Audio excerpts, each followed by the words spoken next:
Hey everyone, we are live. Thank you so much for being here and welcome to the weekly show of Classroom Without Walls, using technology to reimagine education. My name is I'm the host of this weekly show. I created this show because I believe our society has changed a lot. Social media and technology play a huge role in our changing society. As educators, we need to change how we teach and how we interact with our students. On this show, I interview leading professionals and educators like Gerard regarding topics related to social media, education, technology, and innovation. If you are new to the show, thank you so much for being here. If you are watching this on replay, thank you, future people. And if you are returning attendee, you know how much I appreciate you and how much your support means to me. Today, I'm so honored to have Jerry join us live as my guest of honor. Jerry has extensive experience in the industry. He served in senior marketing and communication positions at Fortune 100 companies for 4 decades. Hey, dear Gerard, thank you so much for being here. Hi, nice to be here. Thank you for having me, and importantly, Happy Pi Day. Yes, Happy Pi Day. Yes, and Jerry is also the past chair and the CEO of PRSA, Public Relations Society of America, which is one of the most reputable and the largest professional organizations in the field of public relations. And Jerry is also an award-winning coach and an incredible educator. And he teaches as an instructor in UC Berkeley Extension Program.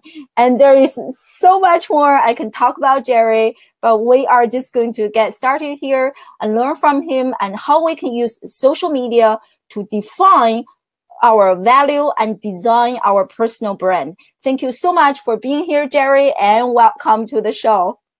Thank you very much. Let's fire away, right? I'm ready, willing, and able.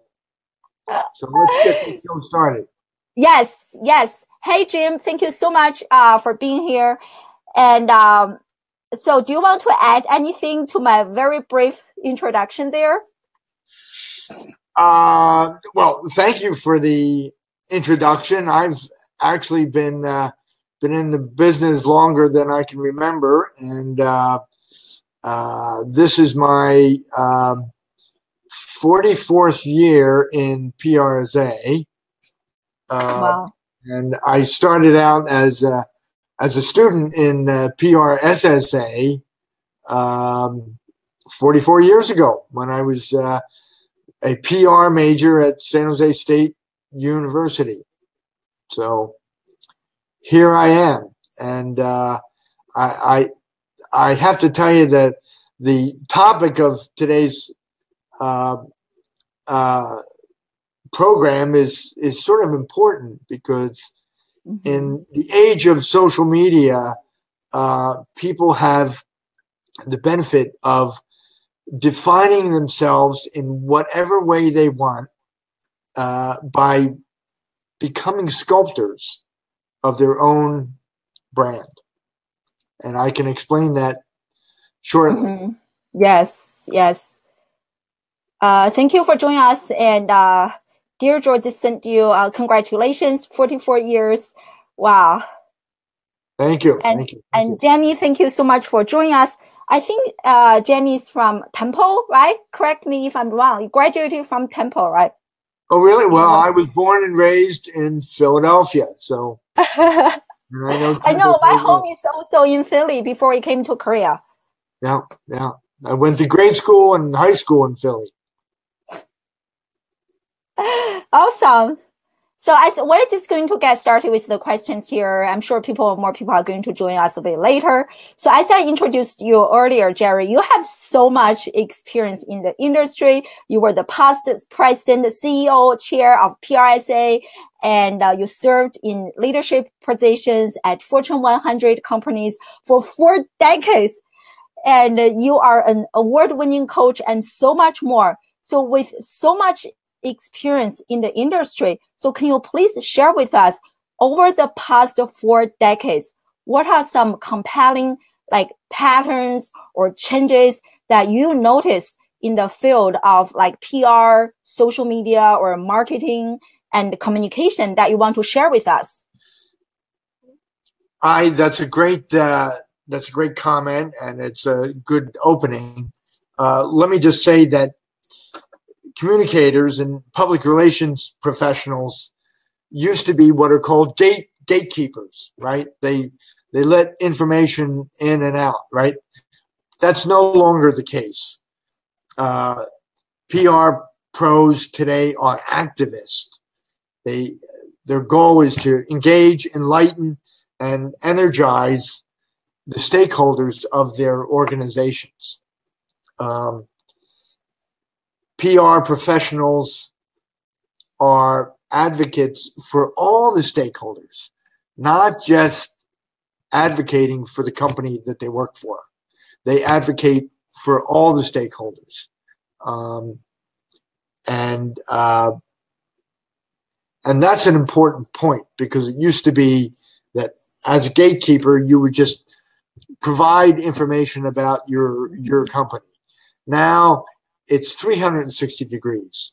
The idea is that you inform your organization about your stakeholders, what their needs are, what their desires are, what their requests are. So it's no longer one way. It's fully asynchronous. Mm-hmm. PR pros are also strategic content developers, right? Storytellers, crafting the messages and information that will engage, enlighten, and energize their audiences, their stakeholders, customers to stockholders to the communities in where they operate. And they're also trust builders, right?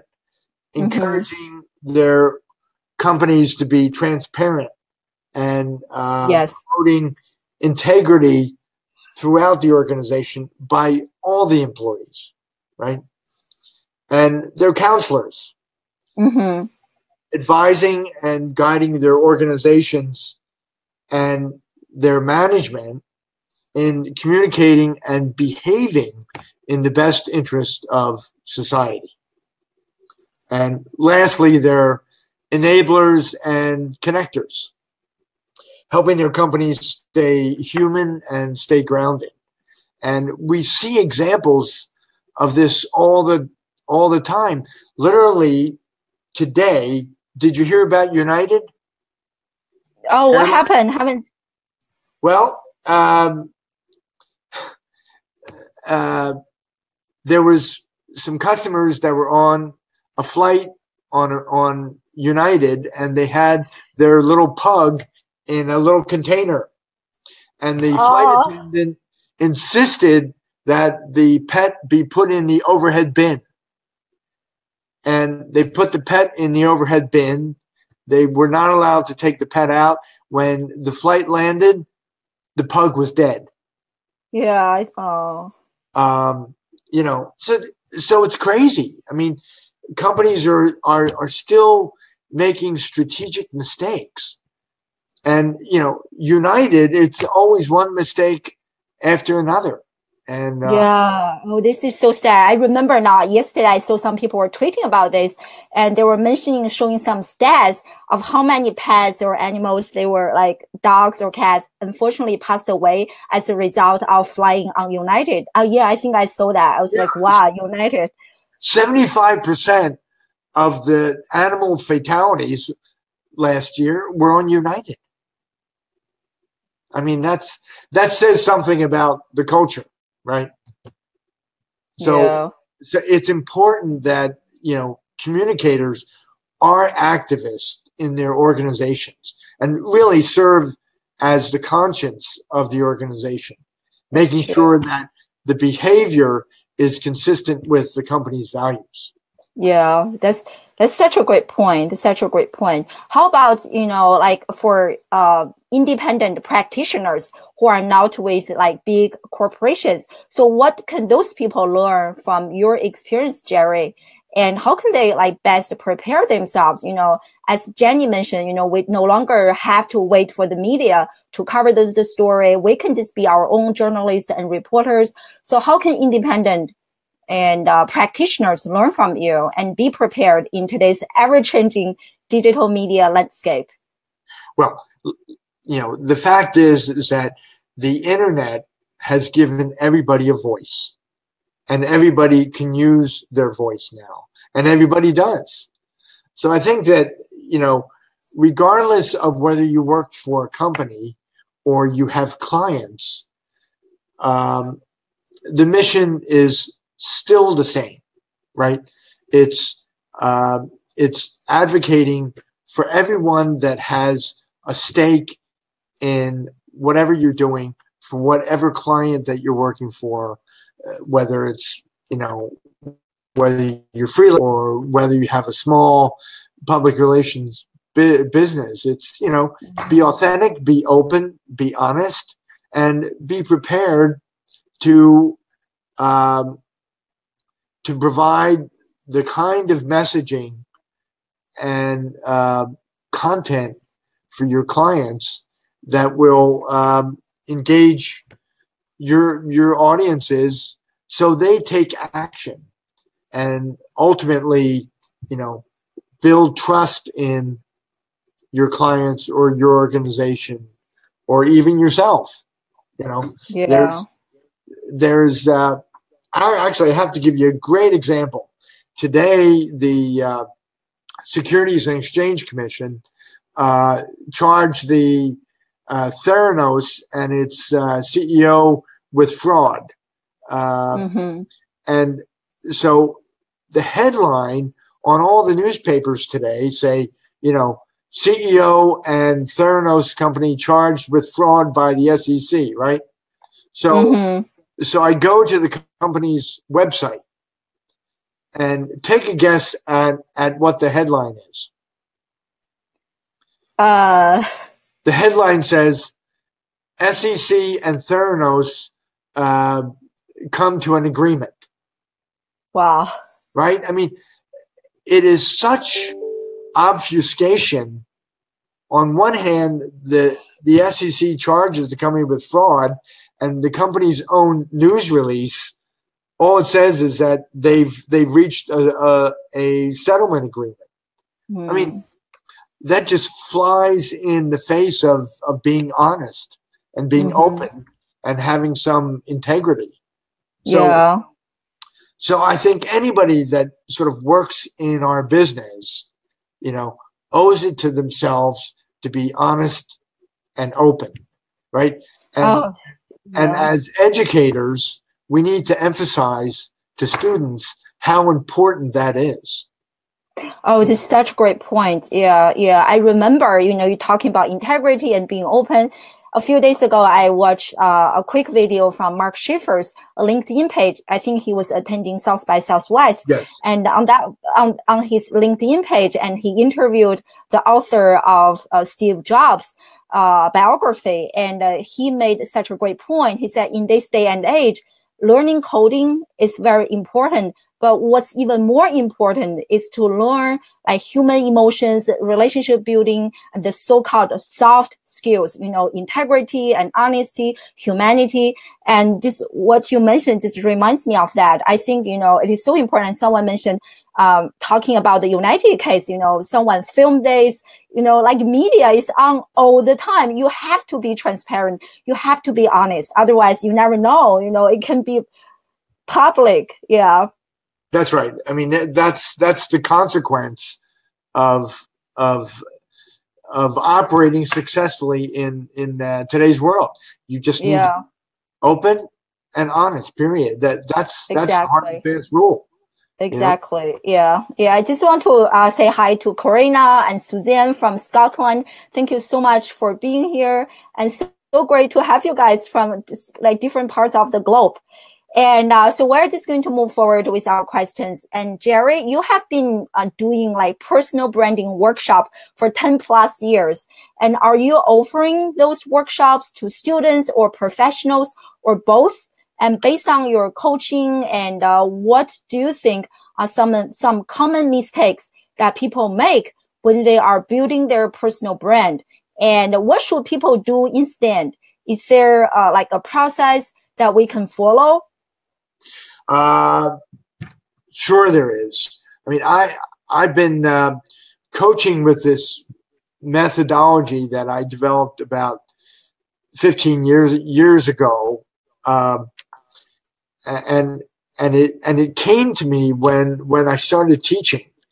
What I realized is that most universities really don't help students understand themselves from a personal point of view. Most students don't know how to write a resume. Even most professionals don't know how to write a resume. And so it just struck me that we really need to start from ground zero and sort of understand ourselves and what value do we bring to the table. You know, when you write a resume, typically most people will do, reverse chronological order and name the company that they worked for and what they do, right? But companies today no longer care about that. They don't care what you did. All they care about is, what is your legacy? What impact did you have on the organization? Okay. How did what you do for the company positively help the company, positively influence the company? So what that gets to is a personal value statement. Most people call it an elevator speech, right? You say who you are, what you do, and what is your value. And so the workshops I do are sort of self-reflective, helping people evaluate themselves, assess their skills and their passions, and be able to come up with a simple declarative statement communicating what they bring to the table, what is their value. So the core of my workshops is how to construct a value statement about yourself. Once you can do that, then that serves as the fundamental building block for everything you do online. All of the platforms that you use to populate your information. The elevator speech becomes the core statement, okay? And you identify the social media platforms that help you reach the people that you are trying to attract to you. Okay, so it could be LinkedIn, it could be Facebook and Twitter and Quora and About Me, and there's probably a dozen more platforms that you can use, right? So once you develop your personal value statement, then you can use that as the core statement on all these platforms, and then build it out with information about you where you're able to communicate what your profile is. You're essentially sculpting your own brand awareness. So say, for example, I'm a student and I like wine and I want to get into the wine business as a PR person specializing in grapes, in wine, right?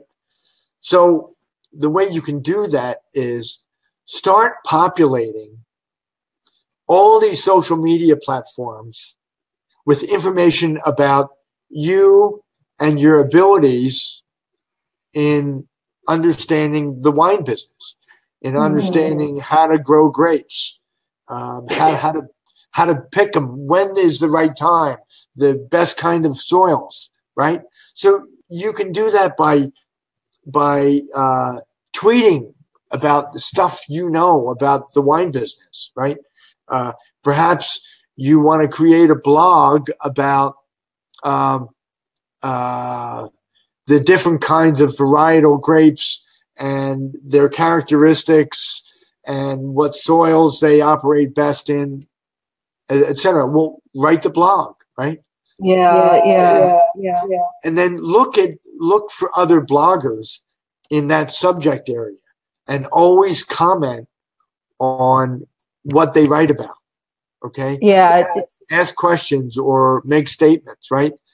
So over time, after a year or 2 or 3 or 4 years of doing this and communicating your knowledge, your intellectual property about a particular topic, when headhunters go to Google and start searching for people, if they're searching on wine and PR and communicators with a specialty in vineyards, chances are your name is going to come up. That's right. So that's what I mean about sculpting your brand in cyberspace.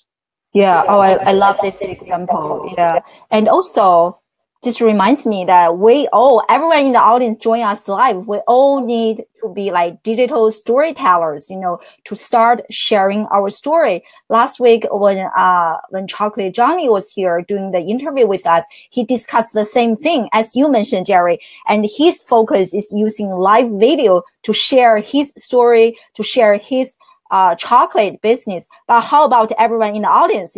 For me, I'm using this live show to build my brand. But how about you? What are you using? I saw some people in the writing in the comments, like Suzanne. She's like, I need to think about a personal value statement.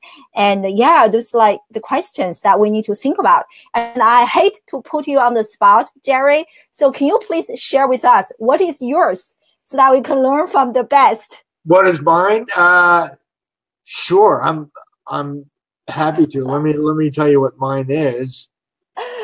Sorry to put you on the spot. Well, no. But let me, before I read mine, let me read you a couple others.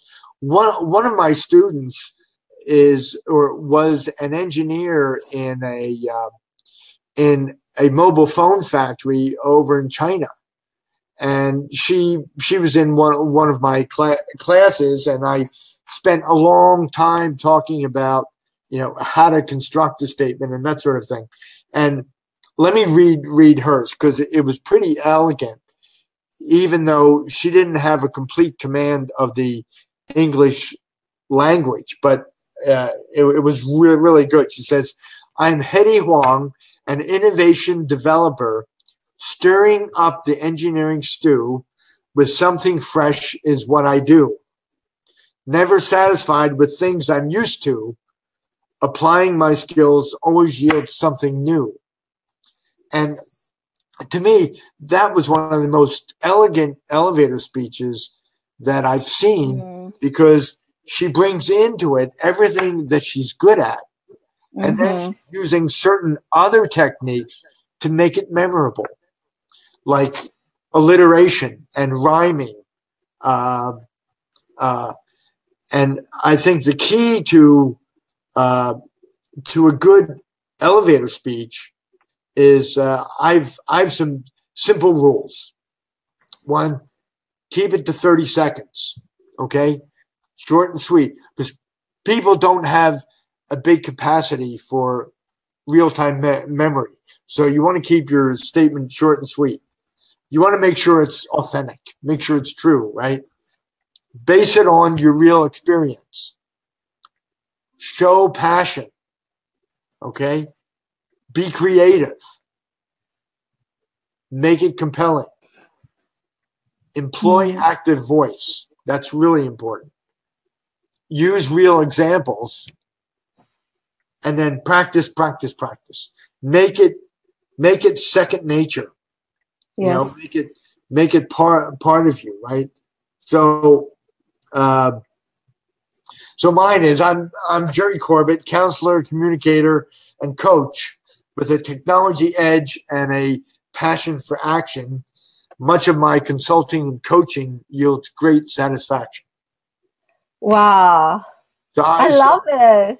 So I'm using similar techniques, but because think about when a hiring manager is interviewing,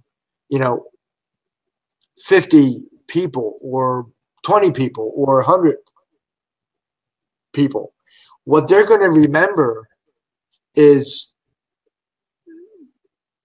the person that was the shortest, sweetest, most memorable, and compelling elevator speech, right? If you sit down for an interview and the second question is, tell me a little about yourself, most people are disarmed by that, and they spend the next 15 minutes talking about themselves, rambling on without a focused strategy. And that's why I say, if a very succinct and compelling elevator speech, and that immediately rolls off your tongue, chances are you're going to be the one candidate that they remember. Yeah.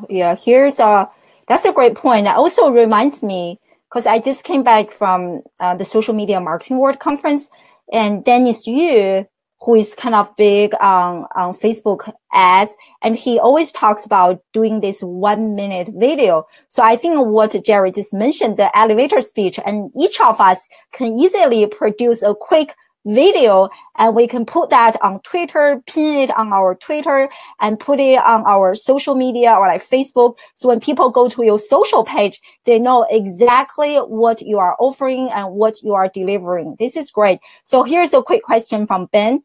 And he asked if rhyming is to help you remember, or maybe help others to remember this.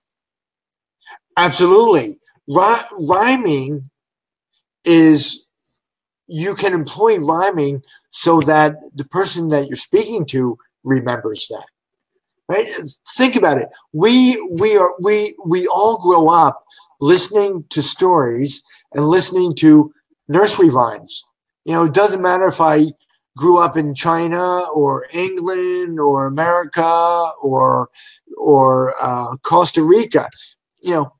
All children are raised on poetry and rhymes and stories, right? So that's what we can remember the most, right? And if it's short, sweet, and memorable, that's the best you can hope for, because you want people to remember you, right? If you ramble for 20 minutes, they're not going to remember you. They're going to fall asleep. That's true. So rhyming is to help, is to use as a tool to engage whoever it is, whatever groups it is that you're talking to. Yeah, I love this. And I also love how you use like adjectives that evoke people's emotions. You mentioned like bring people satisfaction, and it's just such a great feeling. And I think as I listen to this, I'm also going to create a graphic image and maybe post on my Instagram, kind of my elevator speech, who I am, what I do, what's my value, how am I serving humanity. And I'm just, go ahead. So the beauty of the elevator speech is you use it for everything. Yes. Make a video and, put it on your LinkedIn page or your Facebook page or Twitter, but that elevator speech forms the core of everything you do and everything you post. That elevator speech ought to be the first thing you see on your LinkedIn profile, right? Mm-hmm. It ought to be in the bio section of your Twitter bio, right? you can use it for anything. And it's also the first thing that you see on the resume. That's right. That's right. Yeah. Great. I'm just going to keep going here. We're almost like wrapping up. So please also share any questions you have and you want to ask Jerry. I'd rather ask questions from the live audience than like using the questions I developed ahead of time. And so Jerry, you are an instructor in the UC Berkeley Extension Program. I don't know much about this program. Maybe you can briefly tell us more about this program. And also, Berkeley is such an amazing school. I wonder, based on your teaching experience there, and did you notice anything in those students, like characteristics or traits that maybe you don't see in other students? Well, let me say what I do see. What I do see and what is universal is most students don't even think about their own value. Mm. It is always a surprise to everybody when I say to them, tell me what your value is. And universally, it doesn't matter where I've taught, whether it's Berkeley or San Jose State or Sacramento State or Ohio State. It's always the same refrain. We aren't educated to think about ourselves in terms of how we affect others. So what I try to do in any class that I give or any workshop that I do is always start off getting the students to think about themselves and how they can positively influence other people based on what their passion is, mm-hmm. right?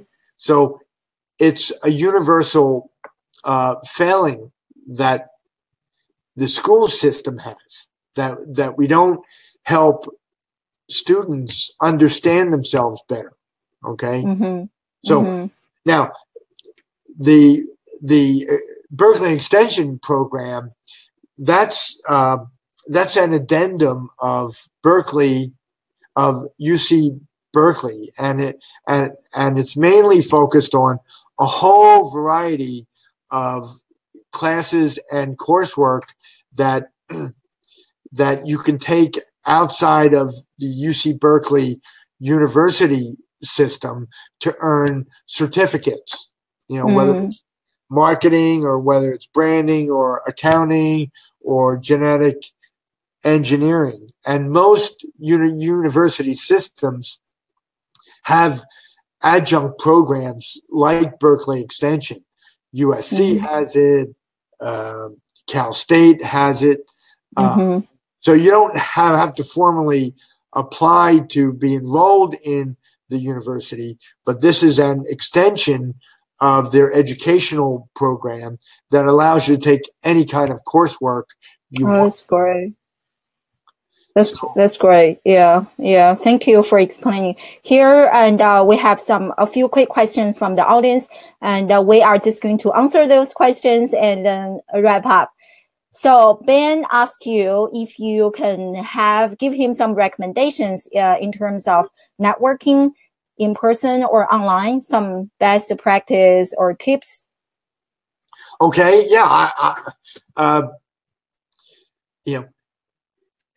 Networking is the most important tool you can use to build awareness in yourself. Think about it. The more people that know you, the better off you're going to be in life, because we are all constantly networking with others, right? I mean, right now we are networking with a bunch of folks right now that we can't see, but that are watching your program, right? So in terms of best practices, anytime you meet somebody, invite them to join your network on LinkedIn. Okay. And chances are,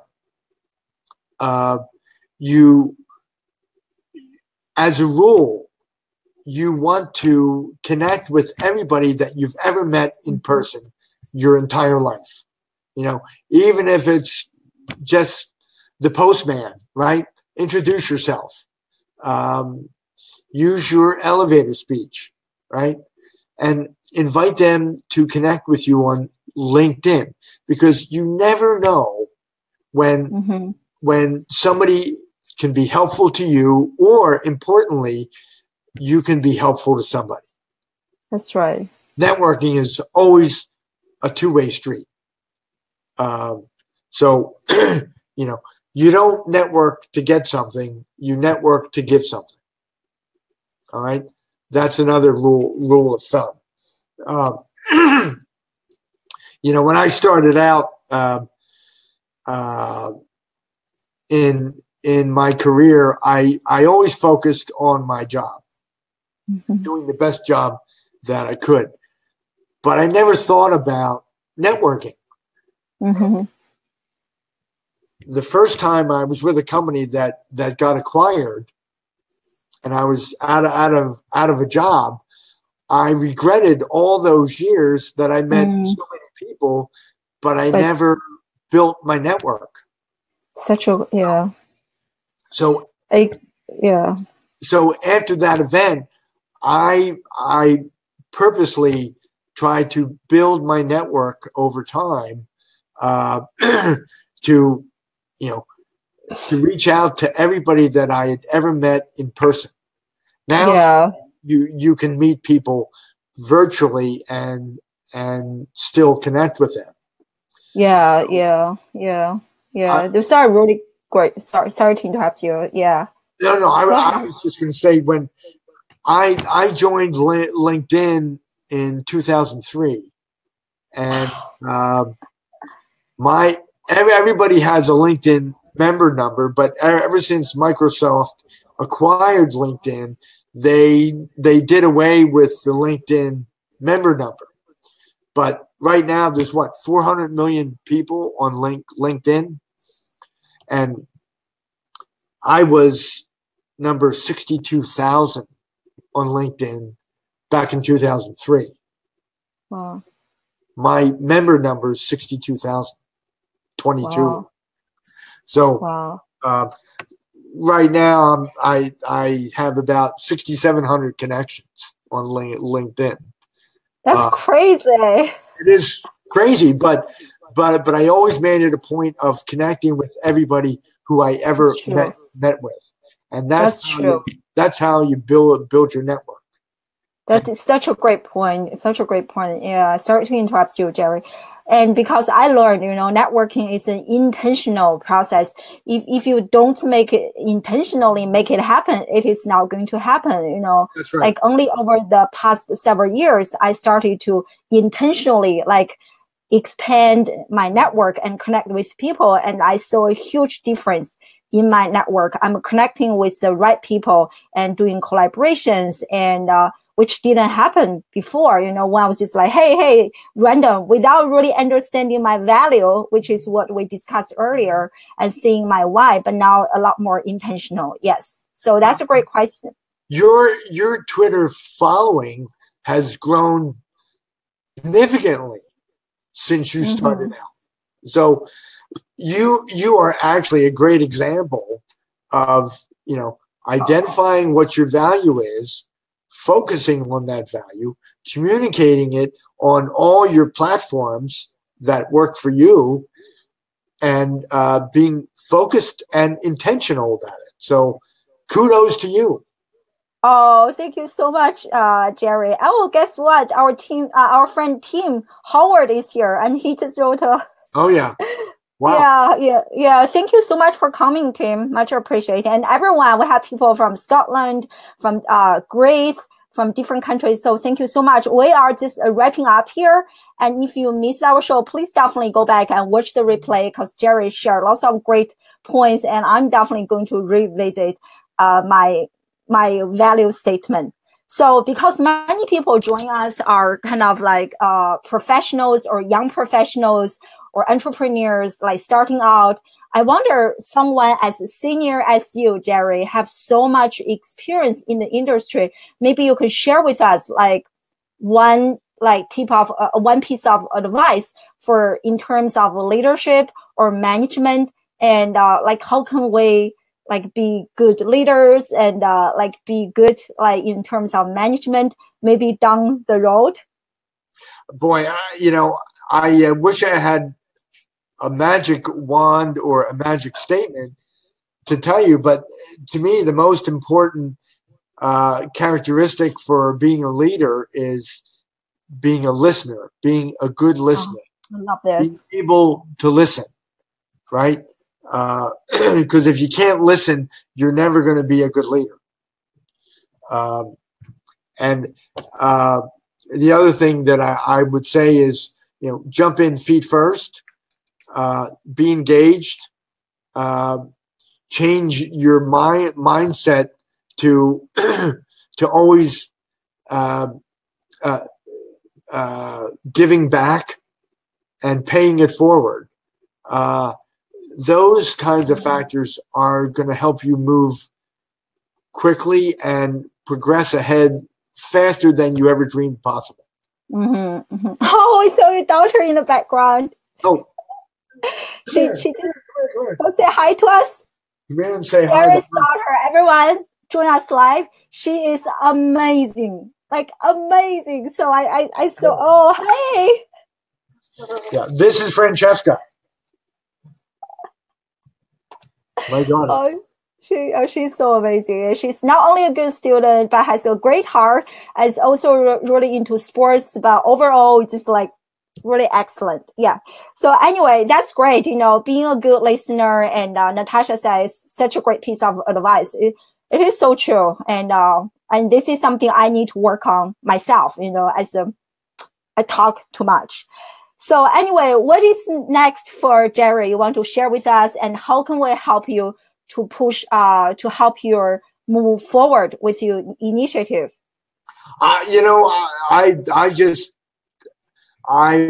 been in business for myself now for 10 years. I coach and consult, and a lot of what I've talked about is contained in thank you, Tim. I appreciate that, my friend. Tim and I are old friends, but a lot of what I've talked about, I've written about in my blog called the PR Job Coach. It's prjobcoach.blogspot.com, and I sort of blogged religiously from about 2009 to 2016, and a lot of what I've talked about is contained in that blog. So feel free to go peruse it and pick up the tips that work for you. But so right now I do a lot of consulting in crisis communications, strategic planning, and executive coaching. Yeah, I think United needs to hire you, Jerry. Seriously, they have way too many crises. Yeah. Well, they hired a good guy about a year ago from Starbucks, and he left a couple months ago. So who knows what's going on with that?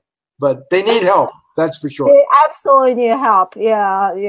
I was flying on United a few weeks ago. I was like, I noticed they were actually making changes. I think the service was better, and even the promotion video was better than before. But like, I think they are making an effort to change, to be better, to be more humane. And but I think they definitely need a lot more help. But anyway, one parting piece of advice, and where can people? You mentioned your blog, and maybe you can also share with us your social media handles so that people can follow you on Twitter, on Facebook, or LinkedIn. Yeah, well, they can reach me on Twitter at Gerard Corbett, GerardCorbett. I'm on Instagram as Gerard F. Corbett, and I'm a prolific photographer.